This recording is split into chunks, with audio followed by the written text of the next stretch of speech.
దేవునికి స్తోత్రములు. మీ అందరికీ నా వందనములు. ఈరోజు దేవుని వాగ్దానము.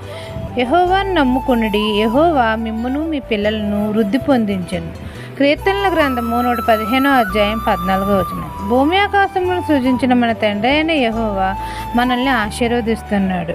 యెహోవా యందు భయభక్తులు కలిగి మనము ఆయనను నమ్ముకోవాలి. అప్పుడు మన పిల్లలను తండ్రి వృద్ధి పొందింపజేస్తాడు. తండ్రి మనకు సహాయం చేస్తాడు. ఆయన ఆజ్ఞలను బట్టి మనం అధికంగా ఆనందించాలి. అప్పుడు మన తండ్రి మనల్ని, మన పిల్లల్ని బలవంతులుగా, శక్తివంతులుగా చేస్తాడు. ఆయన యందు భయభక్తులు గలవారికి తండ్రి ఆహారాన్ని సమృద్ధిగా దయచేస్తాడు. మంచి గోధుమలతో మనల్ని తృప్తి పొందిస్తాడు. తండ్రి కార్యములు మహిమ ప్రభావములు గలవి. మన తండ్రి దయాదాక్షిణ్య పూర్ణుడు గనుక తండ్రి మన పట్ల కృప చూపి మనల్ని, మన పిల్లల్ని వృద్ధి పొందిస్తాడు. మన పిల్లల్ని ఆశీర్వదించి గొప్ప చేస్తాడు. ఈ దిన వాగ్దానం మీ నా జీవితంలో నెరవేరాలని కోరుకుంటూ దేవుని సువార్త పరిచర్యలో మీ సహోదరి. ఆమెన్.